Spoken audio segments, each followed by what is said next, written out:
എല്ലാവർക്കും നിമിഷാസ് കിച്ചണിലേക്ക് സ്വാഗതം. ഇത് നമുക്ക് നല്ല ടേസ്റ്റി ആയിട്ടുള്ള അതേസമയം വളരെ പെട്ടെന്ന് തന്നെ തയ്യാറാക്കാവുന്ന ക്യാപ്സിക്കം റൈസ് എങ്ങനെയാണ് തയ്യാറാക്കണേന്ന് നോക്കട്ടെ. ഇപ്പൊ പ്രത്യേകിച്ച് ലോക്ക്ഡൌൺ ഒക്കെ അല്ലേ, അപ്പൊ അധികം പച്ചക്കറികളൊന്നും അവൈലബിൾ അല്ലാന്നുണ്ടെങ്കിലും ക്യാപ്സിക്കം തന്നെ ഉപയോഗിച്ചിട്ട് തന്നെയാണ് നമ്മളിത് തയ്യാറാക്കിയെടുക്കുന്നത് കേട്ടോ. അപ്പൊ നമുക്കിത് എങ്ങനെയാണ് എളുപ്പത്തിൽ ടേസ്റ്റി ആയിട്ട് തയ്യാറാക്കണേന്ന് നോക്കാം. അതിനു മുമ്പ് നിങ്ങൾ ആദ്യമായിട്ടാണ് എന്റെ ചാനൽ കാണുന്നതെങ്കിലും ഒന്ന് സബ്സ്ക്രൈബ് ചെയ്തോളൂ കേട്ടോ. സബ്സ്ക്രൈബ് ചെയ്താൽ മാത്രമേ ഞാൻ ഇനി അപ്ലോഡ് ചെയ്യാൻ പോണ വീഡിയോസിന്റെ നോട്ടിഫിക്കേഷൻസ് എല്ലാം തന്നെ നിങ്ങൾക്ക് കിട്ടുള്ളൂ കേട്ടോ.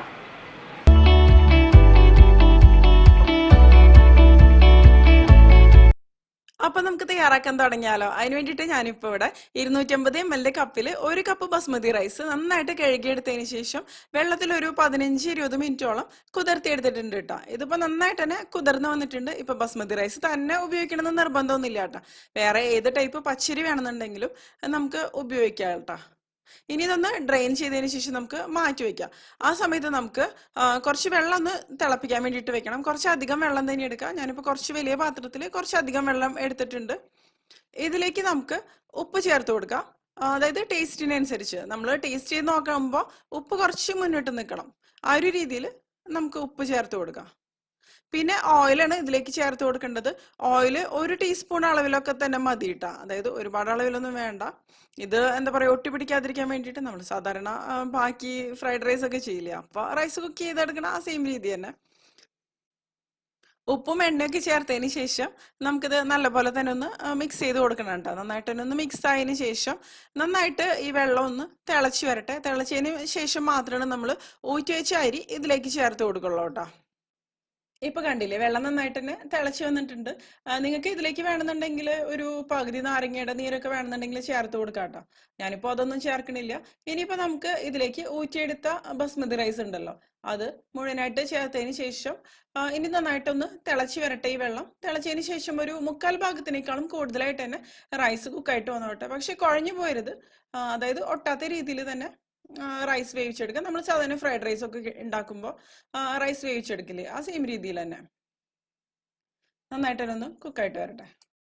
സാധാരണ ഞാൻ ഫ്രൈഡ് റൈസിന്റെ റെസിപ്പീസ് ഒക്കെ ചെയ്യുന്ന സമയത്ത് കമന്റ്സ് വരാറുണ്ട്, റൈസ് കുക്ക് ചെയ്തെടുക്കാൻ വേണ്ടിയിട്ട് എത്ര സമയം വേണ്ടി വരുന്നു. നമുക്ക് റൈസിന്റെ കുക്കിംഗ് ടൈം അങ്ങനെ കറക്റ്റ് ആയിട്ട് പറയാൻ പറ്റില്ല. നമ്മൾ എടുക്കുന്ന റൈസിനനുസരിച്ച് കുക്കിംഗ് ടൈമിൽ വ്യത്യാസം ഉണ്ടാവും. നമ്മൾ തിളച്ച വെള്ളത്തിലേക്കല്ലേ റൈസ് ചേർത്ത് കൊടുക്കുന്നത്, അതുകൊണ്ട് തന്നെ പെട്ടെന്ന് തന്നെ കുക്കായിട്ട് വരും. ഒരുപാട് സമയമൊന്നും എടുക്കില്ല. ഇപ്പൊ കണ്ടില്ലേ, റൈസ് കുക്കായതിനു ശേഷം ഞാനിത് നന്നായിട്ട് തന്നെ ഒന്ന് ഡ്രെയിൻ ചെയ്തെടുത്തിട്ടുണ്ട്. ഇത് നമ്മൾ ഇതുപോലെ തന്നെ വെച്ച് കഴിഞ്ഞാലേ ഈ റൈസിന്റെ വേവ് കൂടിപ്പോവും. അപ്പോൾ ഞാനിപ്പോ എന്താ ചെയ്യണമെന്ന് വെച്ചാൽ ഒരു പരന്ന പാത്രത്തിൽ ഇതുപോലെ ഒന്ന് പരത്തിയിട്ട് കൊടുക്കണം. അതിനുശേഷം ഫാനിന്റെ താഴെയോ ഒക്കെ വെച്ചിട്ട് നമുക്കിതൊന്ന് തണുപ്പിച്ചെടുക്കണം. അതിനുശേഷമാണ് ഞാനിതിപ്പോ റൈസിലേക്ക് ചേർത്ത് കൊടുക്കണുള്ളൂ കേട്ടോ. നിങ്ങൾക്ക് ഇങ്ങനെ വെച്ചതിന് ശേഷം, അതായത് കുക്ക് ചെയ്തതിന് ശേഷം തണുത്ത് വന്നതിന് ശേഷം നിങ്ങൾക്ക് വേണമെന്നുണ്ടെങ്കിൽ റൈസ് ഫ്രിഡ്ജിൽ വെക്കാം. ഫ്രിഡ്ജിലൊക്കെ വെച്ച് ഒന്ന് തണുപ്പിച്ചതിന് ശേഷം പിന്നെ റൈസ് നമ്മൾ മിക്സ് ചെയ്ത് കൊടുക്കുമ്പോൾ റൈസ് തീരെ കുഴഞ്ഞൊന്നും പോയില്ല. പ്രത്യേകിച്ച് ഫ്രൈഡ് റൈസ് പോലുള്ള റെസിപ്പീസിനൊക്കെ വേണ്ടിയിട്ടാവുമ്പോൾ കൂടുതൽ നല്ലത് തന്നെയാണ് കേട്ടോ. ഇനിയിപ്പോൾ ഇത് ഞാൻ ഒന്ന് തണുക്കാൻ വേണ്ടിയിട്ട് വെച്ചിട്ടുണ്ട്. ആ സമയത്ത് നമുക്കൊരു പാനിലേക്ക് ഒരു 1.5 ടീസ്പൂണോളം എണ്ണ ഒഴിച്ചു കൊടുക്കുക. എണ്ണ ഇപ്പോൾ ഏത് ഓയിലാണ് നമ്മൾ കുക്കിങ്ങിന് ഉപയോഗിക്കണേന്ന് വെച്ചാൽ അതെടുക്കുക. ഒന്നില്ലെങ്കിൽ വെജിറ്റബിൾ ഓയിൽ ഉപയോഗിക്കുക, അല്ലെങ്കിൽ വെളിച്ചെണ്ണ ആണെങ്കിലും കുഴപ്പമൊന്നുമില്ല കേട്ടോ. ഇപ്പോൾ എണ്ണയൊന്ന് ചൂടായിട്ട് വന്നിട്ടുണ്ട്. നമുക്കൊരു മസാല പൗഡർ ഉണ്ടാക്കണം ഇതിന് വേണ്ടിയിട്ട്, ഈ റൈസിന് വേണ്ടിയിട്ട്. അപ്പോൾ അതിന് വേണ്ടിയിട്ട് നമുക്ക് കുറച്ച് കാര്യങ്ങൾ ഒന്ന് റോസ്റ്റ് ചെയ്തെടുക്കണം. ഈ ഒരു മസാല പൗഡറാണ് കേട്ടോ ഈ ഒരു ക്യാപ്സിക്കം റൈസിന് നല്ലൊരു ടേസ്റ്റും അതുപോലെ നല്ലൊരു ഫ്ലേവറും കൊടുക്കുന്നത്. ഞാൻ ഈ എണ്ണയിലേക്ക് 1 ടേബിൾ സ്പൂൺ കടലപ്പരിപ്പാണ് ചേർത്ത് കൊടുക്കുന്നത്. അതായത് ചനാദാൽ കേട്ടോ. എണ്ണ ചേർക്കാതെ നമുക്ക് ഇതൊക്കെ റോസ്റ്റ് ചെയ്തെടുക്കാൻ പറ്റും കേട്ടോ.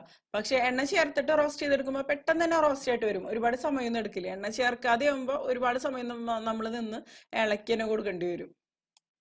ഇനിയിപ്പോ ഇതിലേക്ക് ഞാൻ ചേർത്ത് കൊടുക്കാൻ പോണത് ഉഴുന്നാണ്. ഉഴുന്ന് പരിപ്പോ അല്ലെങ്കിൽ മുഴുവനോട് കൂടി ഉഴുന്നോ ഏതാണെന്നുണ്ടെങ്കിലും ഉപയോഗിക്കാം കേട്ടോ. 1 ടേബിൾ സ്പൂൺ അളവിലാണ് ഞാനിപ്പോ ഉഴുന്ന് ചേർത്ത് കൊടുക്കണത് കേട്ടോ.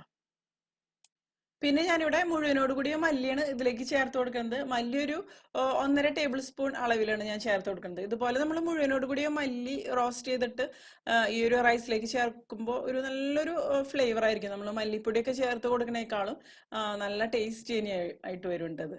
ഇനിയിപ്പോൾ നമുക്കിതെല്ലാം കൂടി ഒന്ന് റോസ്റ്റ് ചെയ്തെടുക്കാം. ചെറുതായിട്ടൊന്ന് റോസ്റ്റ് ആയിട്ട് വരട്ടെ.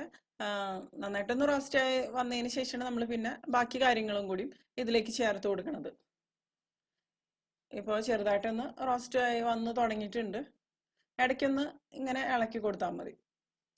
ഞാൻ ഈ ഒരു ക്യാപ്സിക്കം റൈസ് ആദ്യമായിട്ട് കാണുന്നതും കഴിക്കണതൊക്കെ ബാംഗ്ലൂർ താമസിക്കുന്ന സമയത്തായിരുന്നു കേട്ടോ. അപ്പൊ എൻ്റെ ഒരു തെലുങ്ക് ഫ്രണ്ട് ഉണ്ട്, ഫ്രണ്ടുമാണ്, അതുപോലെ നൈബറും ആയിരുന്നു. അപ്പൊ ഇതുപോലെ ഒരുപാട് വെറൈറ്റി റൈസ് ഉണ്ടാക്കാറുണ്ടായിരുന്നു. ശരണ്യ എന്നാണ് പേര്. അപ്പൊ ഇതിനു മുമ്പ് ഞാൻ മാംഗോ റൈസിന്റെ റെസിപ്പി ഒക്കെ ചെയ്തിട്ടുണ്ട്. അതൊക്കെ ഈ തെലുങ്ക് സ്റ്റൈലിലുള്ള ഒരു റൈസ് തന്നെയാണ്, നല്ല ഫ്ലേവറോട് കൂടിയ. പക്ഷെ ഉണ്ടാക്കാൻ നല്ല എളുപ്പമാണ്. ഈ റൈസുകളുടെ വെറൈറ്റീസ് എല്ലാം അങ്ങനെ തന്നെയാണ്, അത്ര ബുദ്ധിമുട്ടോ കാര്യങ്ങളൊന്നുമില്ല. ഇനി നമുക്ക് നമ്മുടെ എരിവിനനുസരിച്ച് ഇതിലേക്ക് മുളക് ചേർത്ത് കൊടുക്കാം. ഞാനിപ്പോൾ ഉണക്കമുളകാണ് കേട്ടോ ഇതിലേക്ക് ചേർത്ത് കൊടുക്കുന്നത്. 2 സാധാരണ വറ്റൽ മുളകും അതുപോലെ 2 കാശ്മീരി മുളക് ഉണക്കമുളകുമാണ് ഞാൻ ഇതിലേക്ക് ചേർക്കുന്നത്. അപ്പൊ കാശ്മീരി മുളക് ചേർത്ത് കൊടുക്കുമ്പോൾ ഈ റൈസിന് ഒന്നും കൂടി നല്ല കളർ കിട്ടും. സാധാരണ വറ്റൽ മുളകാണെങ്കിലും കുഴപ്പമൊന്നുമില്ല. ഇനി ഈ മുളകും ഒന്ന് നമുക്ക് ഇതിന്റെ കൂടെ ഇട്ടിട്ടൊന്ന് റോസ്റ്റ് ചെയ്തെടുക്കണം. പിന്നെ ഇതിന്റെ കൂടെ ഞാനൊരു 2 ടേബിൾ സ്പൂൺ മുതൽ ഒരു 3 ടേബിൾ സ്പൂൺ ഒക്കെ വരെ നമുക്ക് നാളികേരം ചെരുകിയത് ചേർത്ത് കൊടുക്കാം കേട്ടോ. നാളികേരം ചെരുകിയതും കൂടി ചേർത്തിട്ട് നമുക്ക് എല്ലാം കൂടി ഒന്ന് റോസ്റ്റ് ചെയ്തെടുക്കണം. അത്യാവശ്യം നന്നായിട്ട് തന്നെ ഒന്ന് റോസ്റ്റ് ആയിട്ട് വരട്ടണം ഈ മുളകും അതുപോലെ, മുളകും അതുപോലെ നാളികേരും. പിന്നെ ഒരു 1/4 ടീസ്പൂണോളം കായത്തിന്റെ പൊടിയാണ് ചേർത്ത് കൊടുക്കുന്നത്. കായത്തിന്റെ പൊടി നല്ലൊരു ഫ്ലേവർ തന്നെ കൊടുക്കുന്നുണ്ടോ. പിന്നെന്താ 1/4 ടീസ്പൂൺ മുതൽ ഒരു 1/2 ടീസ്പൂൺ ഒക്കെ വരെ മഞ്ഞൾപ്പൊടി ചേർത്ത് കൊടുക്കുക. എല്ലാം കൂടി നമുക്ക് നല്ലപോലെ തന്നെ ഒന്ന് റോസ്റ്റ് ചെയ്തെടുക്കണം കേട്ടോ. അത്യാവശ്യം നന്നായിട്ട് തന്നെ ഒന്ന് റോസ്റ്റ് ആയിട്ട് വന്നോളട്ടെ. പക്ഷെ ഒരുപാട് ഡാർക്ക് ഷെയ്ഡ് ആക്കണ ആ ഒരു രീതിയിലൊന്നും നമുക്കിത് റോസ്റ്റ് ചെയ്തെടുക്കേണ്ട ആവശ്യമൊന്നുമില്ല കേട്ടോ. ഇനി ഇതിലേക്ക് നമ്മളുടെ പുളിക്ക് അനുസരിച്ച് വാളൻ പുളി ചേർത്ത് കൊടുക്കാം കേട്ടോ. അതായത് കോൽപ്പുളി, സാമ്പാർ പുളി എന്നൊക്കെ പറയണ ആ ഒരു പുളി ഉണ്ടല്ലോ, അത് ഇതുപോലെ ചെറിയ കഷ്ണങ്ങളായിട്ടൊന്ന് മുറിച്ചതിന് ശേഷം ഇട്ട് കൊടുക്കാം കേട്ടോ.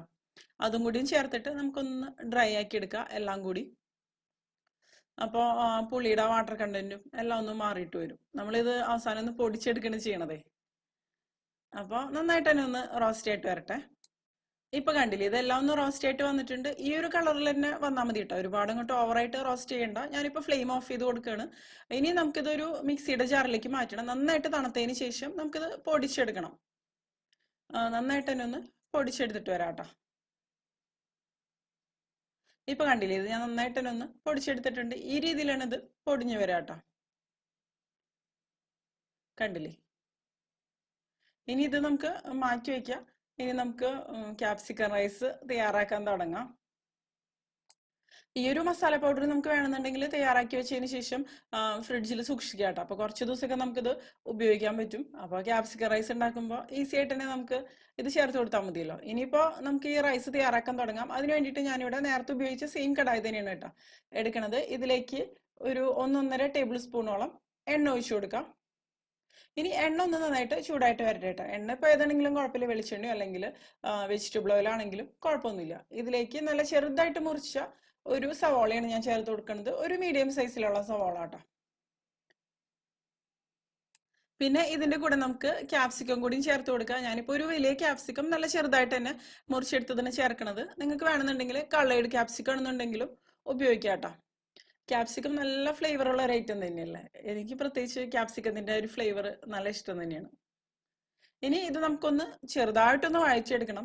ഇത് ഓവറായിട്ട് കുക്കായിട്ട് സോഫ്റ്റ് ആവണ ഒരു രീതിയിൽ വരേണ്ട ആവശ്യമില്ല കേട്ടോ. സവാള ആണെന്നുണ്ടെങ്കിലും അതെ, ക്യാപ്സിക്കം ആണെന്നുണ്ടെങ്കിലും ഓവറായിട്ട് കുക്ക് ചെയ്തെടുക്കണ്ട. ചെറുതായിട്ടൊന്ന് ക്രഞ്ചി ആയിട്ടിരിക്കുന്ന രീതിയിൽ മതി.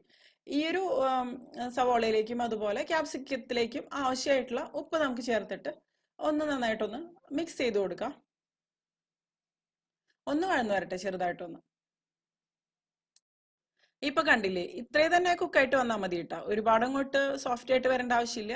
ഇനി നമുക്ക് ഇതിലേക്ക് നമ്മൾ നേരത്തെ പൊടിച്ചു വെച്ച ആ ഒരു മസാല പൗഡർ ഉണ്ടല്ലോ, അത് ചേർത്ത് കൊടുക്കുക. ആദ്യം നമ്മൾ ചേർക്കുമ്പോൾ മുഴുവനായിട്ട് ആ ഒരു മസാല പൗഡർ ചേർത്ത് കൊടുക്കണ്ട കേട്ടോ. ഒരു 5 ടേബിൾ സ്പൂൺ അളവിൽ, അല്ലാന്നുണ്ടെങ്കിൽ നമ്മൾ നേരത്തെ പൊടിച്ചെടുത്തതിന്റെ ഒരു പകുതിയൊക്കെ ചേർത്ത് കൊടുത്താൽ മതി. പിന്നെ നമ്മൾ കുക്ക് ചെയ്തെടുത്ത റൈസ് ഉണ്ടല്ലോ, അതൊക്കെ ചേർത്ത് കൊടുത്തതിന് ശേഷമാണ് ബാക്കിയുള്ളത് ചേർത്ത് കൊടുക്കുള്ളൂ. അപ്പൊ ആദ്യം തന്നെ എല്ലാം കൂടി ചേർത്ത് കൊടുത്തു കഴിഞ്ഞിട്ടുണ്ടെങ്കിൽ, പ്രത്യേകിച്ച് ആദ്യമായിട്ടൊക്കെ തയ്യാറാക്കണവരാണെന്നുണ്ടെങ്കിൽ ആദ്യം കുറച്ച് ചേർത്ത് കൊടുക്കുക. പിന്നെ ടേസ്റ്റ് നോക്കിയിട്ട് അങ്ങനെ മാത്രം ചേർത്ത് കൊടുത്താൽ മതി കേട്ടോ. ഇപ്പോൾ ഈ മസാല പൗഡറും ഈ ക്യാപ്സിക്കം സവോളയും കൂടി ഒന്ന് വഴറ്റിയെടുക്കാം. ഒരുപാട് സമയമൊന്നും വേണ്ട, എന്നാലും കുറച്ച് സമയം ഒന്ന് വഴറ്റിയെടുക്കാം. അപ്പൊ ഈ പച്ചക്കറികളിലൊക്കെ ഈ മസാല നന്നായിട്ട് തന്നെ ഒന്ന് കോട്ടായിട്ട് തന്നെ വരും. ഇപ്പൊ കണ്ടില്ലേ, ഈ ഒരു രീതിയിൽ തന്നെ മതി കേട്ടോ. നമ്മളിപ്പോ ഈ മസാല പൗഡർ തയ്യാറാക്കിയില്ലേ, ഇത് ഈ ഒരു കപ്പ് ബസ്മതി റൈസിന് കറക്റ്റ് തന്നെയാണ് കേട്ടോ. പക്ഷെ ആദ്യം മുഴുവനായിട്ട് ചേർക്കണില്ല എന്നുള്ളൂ. പക്ഷെ ടേസ്റ്റ് കറക്റ്റ് ആയിട്ട് തന്നെ വരും.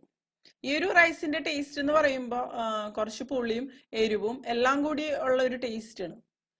ഇതിന്റെ കൂടെ നമുക്ക് വേറെ കറികളൊന്നും വേണമെന്നൊന്നുമില്ല ഇത് കഴിക്കണം എന്നുണ്ടെങ്കിൽ. നല്ല ടേസ്റ്റി ആയിട്ടുള്ള ഒരു റൈസ് തന്നെയാണ്. അല്ലാന്നുണ്ടെങ്കിൽ നിങ്ങൾക്ക് അച്ചാറോ അല്ലെങ്കിൽ റായ്ത്തിയോ അതിന്റെ കൂടെയൊക്കെ കഴിക്കാട്ടോ. ഇപ്പൊ കണ്ടില്ലേ, ഇത് കറക്റ്റ് ആയിട്ട് തന്നെ ഒന്ന് മിക്സ് ആയിട്ട് വന്നിട്ടുണ്ട് കേട്ടോ. ഇത് മതി. ഇനി നമുക്ക് ഇതിലേക്ക് കുക്ക് ചെയ്ത് വെച്ച റൈസ് ഉണ്ടല്ലോ, അത് കുറേശ്ശെ ചേർത്തിട്ട് നന്നായിട്ട് തന്നെ ഒന്ന് മിക്സ് ചെയ്ത് കൊടുക്കണം. അപ്പൊ ഞാൻ നേരത്തെ പറഞ്ഞല്ലോ, നമ്മുടെ ടേസ്റ്റിനനുസരിച്ചിട്ടാണ് ഈ ഒരു മസാല പൗഡർ ചേർത്ത് കൊടുക്കേണ്ടത്. ആദ്യം ഞാൻ റൈസ് ആയിട്ടൊന്ന് ഇതൊന്ന് മിക്സ് ചെയ്തെടുക്കാണ്. ആദ്യം ഇത് നന്നായിട്ടൊന്ന് മിക്സ് ആയിട്ട് വരട്ടെ കേട്ടോ. ഇതുപോലെ റൈസ് പൊട്ടിപ്പോവാത്ത രീതിയിൽ താഴേന്ന് മുകളിലേക്ക് ആ ഒരു രീതിയിൽ ഇളക്കി കൊടുത്താൽ മതി കേട്ടോ. അപ്പൊ അങ്ങനെ റൈസ് പൊട്ടിയൊന്നും പോവില്ല. കണ്ടില്ലേ, ഈ ഒരു രീതിയിൽ കറക്റ്റ് ആയിട്ട് തന്നെ ഒന്ന് മിക്സ് ആയിട്ട് വന്നോട്ടെ. ഇപ്പൊ കണ്ടില്ലേ, ഇതെല്ലാം കൂടി ഞാൻ നന്നായിട്ട് തന്നെ ഒന്ന് മിക്സ് ചെയ്തെടുത്തിട്ടുണ്ട്. ഇനി ഒന്ന് ടേസ്റ്റ് ചെയ്ത് നോക്കാം. നമ്മുടെ ടേസ്റ്റിനനുസരിച്ച് ബാക്കിയുള്ള മസാല പൗഡറും കൂടി നമുക്ക് ഇതിലേക്ക് ചേർത്ത് കൊടുക്കാം കേട്ടോ. ഞാനിപ്പോ നേരത്തെ പൊടിച്ചെടുത്തത് മുഴുവനായിട്ട് തന്നെ ഇതിലേക്ക് ചേർത്ത് കൊടുത്തിട്ട് മിക്സ് ചെയ്ത് എടുക്കുകയാണ് കേട്ടോ. ഇത് നമുക്ക് കുട്ടികൾക്ക് ടിഫിൻ ബോക്സിലൊക്കെ കൊടുത്തേക്കാവുന്ന നല്ലൊരു റൈസ് ഓപ്ഷനാണ്. അല്ലാന്നുണ്ടെങ്കിൽ ഓഫീസിലേക്ക് കൊണ്ടുപോകാനോ ഒക്കെ പെട്ടെന്ന് തന്നെ തയ്യാറാക്കാവുന്ന ഒരു ഓപ്ഷൻ തന്നെയാണ്. ഇപ്പോൾ തലേ ദിവസം ബസ്മതി റൈസ് കുക്ക് ചെയ്ത് വെക്കുക, ബസ്മതി റൈസോ അല്ലാന്നുണ്ടെങ്കിൽ ഏത് റൈസ് നിങ്ങൾ ഉപയോഗിക്കണമെന്ന് വെച്ചാൽ അത് കുക്ക് ചെയ്ത് ഫ്രിഡ്ജിൽ വെക്കുക. അതുപോലെ ഈ ഒരു മസാല പൗഡറും നേരത്തെ തന്നെ തയ്യാറാക്കി വെച്ച് കഴിഞ്ഞാൽ പിന്നെ ഇതിൻ്റെ ഒരു എന്താ പറയുക, ഈ ഒരു മിക്സിങ് മാത്രമല്ല പിന്നെയുള്ളൂ. അപ്പോൾ നല്ല എളുപ്പത്തിൽ തന്നെ തയ്യാറാക്കാവുന്ന ഒരു റൈസിന്റെ ഓപ്ഷൻ തന്നെയാണ് ഇട്ടത്. ഇപ്പൊ ഞാൻ മുഴുവനായിട്ട് തന്നെ ചേർത്തിട്ട് എല്ലാം കൂടി ഒന്ന് മിക്സ് ചെയ്തെടുക്കണം. കണ്ടില്ലേ, നന്നായിട്ട് തന്നെ മിക്സ് ആയിട്ട് വന്നുണ്ട്. നല്ലൊരു കളറിൽ വന്നിട്ടുണ്ട്. ഇത് മതി. നമ്മൾ കുറച്ച് സമയം ഈ ഒരു മസാല പൗഡർ എല്ലാം ചേർത്തതിന് ശേഷം ഒന്ന് ഇളക്കി കൊടുക്കും. അപ്പോഴായിരിക്കും ആ കറക്റ്റ് ആയിട്ടുള്ള ഒരു ടേസ്റ്റ് വരും. ഇപ്പൊ കണ്ടില്ലേ, എളുപ്പത്തിൽ തയ്യാറാക്കാവുന്ന നമ്മുടെ ക്യാപ്സിക്കം റൈസ് റെഡി ആയിട്ടുണ്ട്. നല്ല ടേസ്റ്റി ആയിട്ടുള്ള ഒരു റൈസ് കൂടിയാണ് ഇട്ടത്. അപ്പോൾ ഇതുവരെ ട്രൈ ചെയ്യാത്തവര് ഒരു പ്രാവശ്യമെങ്കിലും ഒന്ന് തയ്യാറാക്കി നോക്കുക. അതിനുശേഷം നിങ്ങളുടെ അഭിപ്രായങ്ങളൊക്കെ ഒന്ന് പറയാട്ടോ. കണ്ടില്ലേ, ഈ ഒരു ക്യാപ്സിക്കം റൈസ് തീരെ കുഴഞ്ഞൊന്നും പോയിട്ടൊന്നുമില്ല, അടിപൊളിയായിട്ട് തന്നെ വന്നിട്ടുണ്ട് കേട്ടോ. ഞാൻ ഇതിനു മുമ്പ് ക്യാപ്സിക്കത്തിന്റെ ചട്നിയുടെ റെസിപ്പി ചെയ്തിട്ടുണ്ടായിരുന്നു. അപ്പൊ കാണാത്തവർക്ക് കണ്ടു നോക്കാട്ടോ. ഞാൻ ലിങ്ക് ഡിസ്ക്രിപ്ഷൻ ബോക്സിൽ കൊടുക്കാം. നിങ്ങൾക്ക് എന്റെ വീഡിയോ ഇഷ്ടമാവുകയാണെങ്കിൽ നിങ്ങളുടെ ഫ്രണ്ട്സിനും ഫാമിലിക്കൊക്കെ ഒന്ന് ഷെയർ ചെയ്ത് കേട്ടോ. അതുകൂടാതെ നിങ്ങളുടെ വലിയ അഭിപ്രായങ്ങളൊക്കെ ഒന്ന് കമന്റ് ചെയ്യുക. അപ്പം മറ്റൊരു അടിപൊളി റെസിപ്പി ആയിട്ട് നമുക്ക് വീണ്ടും കാണാം.